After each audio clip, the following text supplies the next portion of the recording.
ಮುಂದೆ ಕುಂಭರಾಶಿ. ಕುಂಭರಾಶಿಗೆ ಪಂಚಮದಲ್ಲಿ ಇದ್ದಂತಹ ಗುರು ತಾತ್ಕಾಲಿಕವಾಗಿ ಷಷ್ಠಕ್ಕೆ ಬರ್ತಾರೆ. ಹಾಗಾಗಿ ಗುರುವಿನ ಅನುಕೂಲ ಕಡಿಮೆ. So go slow. ನಮ್ಮ ಜೊತೆ ನಮ್ಮಲ್ಲಿ ಅಗತ್ಯಕ್ಕಿಂತ ಹೆಚ್ಚು ಹಣ ಇರಬೇಕಾದ್ರೆ ನಾವು ಸ್ಪೀಡಾಗಿ ಹೋಗ್ತೀವಿ. ಏನು ಮನಸ್ಸಿಗೆ ಬರಬೇಕು ಅದನ್ನು ತಗೊಳ್ತೇವೆ, ಭರವಸೆ ಇರುತ್ತೆ. ಗುರುವಿನ ಅನುಕೂಲ ಇಲ್ಲ ಅಂತಂದಾಗ ಹೆಂಗೆ ದುಡ್ಡು ಇಲ್ಲದೆ ಇರ್ಬೇಕಾದ್ರೆ ಏನು ಮಾಡ್ತೀವಿ, ಒಂದು ಸ್ವಲ್ಪ ಆಟೋದಲ್ಲಿ ಹೋಗೋಣ ಪರವಾಗಿಲ್ಲ ಅಂತ ಹೋಗ್ತೀವಿ. ಹಾಗೆ ಇದೊಂದು ಸ್ವಲ್ಪ ತಡೆದು ಮುಂದೆ ಹೋಗಿ. ಯಾಕಂದರೆ ದ್ವಿತೀಯಾಧಿಪತಿ ಷಷ್ಠದಲ್ಲಿ ಇರೋದು, ಅದು ಫೈನಾನ್ಸ್ ಮೇಲೆ ಸ್ವಲ್ಪ ಏಟು ಬೀಳೋದು ಯಾರಿಗೆ, ಕುಂಭರಾಶಿ. ಹಾಗಾಗಿ ಸ್ವಲ್ಪ ಸ್ಲೋ ಆಗಿ ಹೋಗಿ, ಖರ್ಚು ಬಗ್ಗೆ ಗಮನ ಇರಲಿ. ಅಲ್ಲಿ ರಾಹು ಇರೋದರಿಂದ ಬಲವಂತವಾಗಿ ನಿಮ್ಮಿಂದ ಖರ್ಚು ಮಾಡಿಸಲಾಗುತ್ತೆ. ಮಕ್ಕಳಿಂದಲೋ, ಹೆಂಡತಿಯಿಂದಲೋ, ಮನೆಯವರಿಂದಲೋ, ಇನ್ಯಾವುದೋ ಮಿತ್ರರಿಂದಲೋ ಏನೋ ಒಂದಾಗಿ ಇರೋ ದುಡ್ಡು ಕಳ್ಕೊಂಡು ಕೂತ್ಕೊಳ್ಳುವಂಥ ಪರಿಸ್ಥಿತಿ ಬರ್ತದೆ. ಸಾಡೆ ಸಾತಿಯ ಕೊನೆಯ ಹಂತ ಕುಂಭರಾಶಿಯವರಿಗೆ ಆರಂಭದಲ್ಲಿ ಒಳ್ಳೆಯದಾಗದೇ ಇದ್ರೆ ಕೊನೆಯ ಹಂತದಲ್ಲಿ ಒಳ್ಳೆಯದಾಗತ್ತೆ ಅಂತ ಹೇಳಲಾಗತ್ತೆ. ಹೌದಾ? ಹೌದು ಹೌದು ಹೌದು. ಆದರೆ ಶನಿಯು ಮೀನರಾಶಿಯಲ್ಲಿ ಗುರುವಿನ ಮನೆ ಆದ್ದರಿಂದ ಅವನು ಮಾರಕನಲ್ಲ ಅಂತ ಅದಕ್ಕೆ ಅರ್ಥ. ಅದು ದೋಷಗಳು ಕಡಿಮೆ ಆಗ್ತದೆ ಅಂತ ಅಷ್ಟೇ. ಆದರೆ ಜಾತಕದಲ್ಲಿ ಯಾರಿಗೆ ಶನಿಯ ದೋಷ ಇರ್ತದೋ, ಷಷ್ಠದಲ್ಲೋ ಅಥವಾ ಶತ್ರುವಿನೊಂದಿಗೋ ಅಥವಾ ಪಂಚಮದಲ್ಲೋ ಕುಜನನ್ನು ಬೆರೆತ ಅಂದರೆ ಶತ್ರುವನ್ನು ಬೆರೆತ ಶನಿಯು, ಈ ರೀತಿಯ ದೋಷಗಳು ಇರಬೇಕಾದ್ರೆ, ಸಾಡೆ ಸಾತಿ ಇರಬೇಕಾದ್ರೆ ಅವರಿಗೆ ಬಹಳ ಕಷ್ಟ ಆಗ್ತದೆ, ಯಾರಿಗೇ ಆಗಲಿ. ಆಯಿತಾ?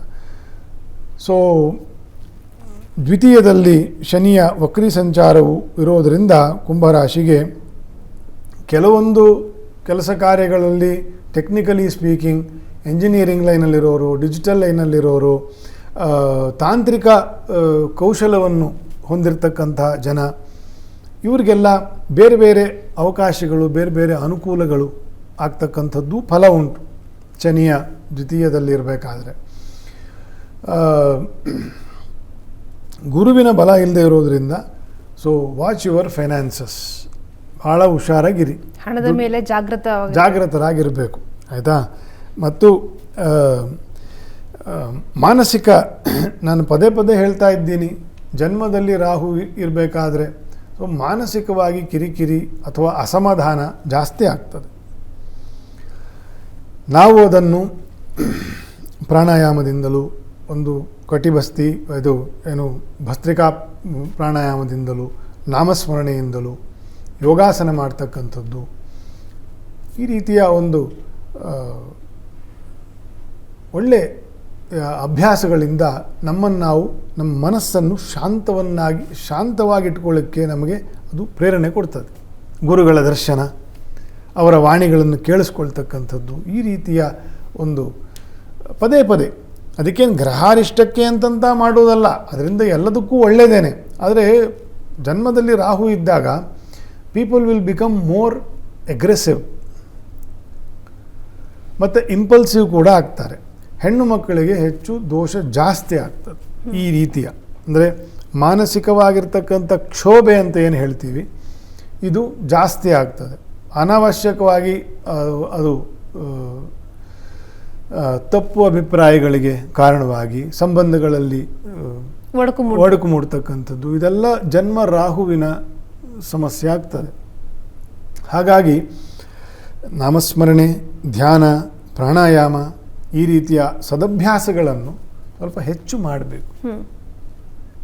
ಈ ಮುಂಚೆ ಆಲ್ರೆಡಿ ಮಾಡ್ತಿದ್ದೀನಿ ಅಂದರೆ ಇನ್ನೂ ಹೆಚ್ಚು ಮಾಡಬೇಕು. ಅದರಿಂದ ಮಾನಸಿಕವಾಗಿರ್ತಕ್ಕಂಥ ಒಂದು ಸ್ಟೆಬಿಲಿಟಿ ಬರ್ತದೆ ಅಂತ. ಮತ್ತು ಆಹಾರದಲ್ಲಿ ಬಹಳ ಕಾಳಜಿ ಬೇಕು ಕುಂಭರಾಶಿಯವರಿಗೆ. ತಿಂದದ್ದೇ ವಿಷವಾಗ್ತಕ್ಕಂತಹ ಸಂದರ್ಭ, ಫಂಕ್ಷನ್ಗಳಲ್ಲಿ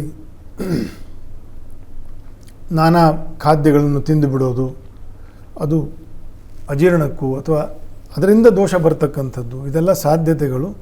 ಶತ್ರುವಿನ ಉಪಟಳ, ಈ ಆಹಾರದಲ್ಲಿ ಆಹಾರವೇ ವಿಷವಾದಾಗ ನಮಗೆ ಶತ್ರುವಿನ ಬಾಧೆಯೂ ಕೂಡ ಬರ್ತದೆ, ಆಹಾರವೇ ಶತ್ರು ಆದಂತೆ ಆಗ್ತದೆ. ಹಾಗಾಗಿ you have to be very careful of what you are eating, how much you are eating and where you are eating. 3 ಬಗ್ಗೆ ಹೆಚ್ಚು ಗಮನ ಇರಬೇಕು. ನಾಗದೇವರ ಅಭಿಷೇಕ ಅಥವಾ ಈಶ್ವರ ದೇವರಿಗೆ ಅಭಿಷೇಕ ಸೇವೆ, ಶಿವನಾಮ ಮಂತ್ರಗಳು, ದುರ್ಗಾ ಉಪಾಸನೆ, ದುರ್ಗಾ ಕ್ಷೇತ್ರ ದರ್ಶನ, ಇದನ್ನೆಲ್ಲ ವಿಶೇಷವಾಗಿ ಮಾಡಿಕೊಂಡು ಹೋಗೋದು ಕುಂಭರಾಶಿಯವರು.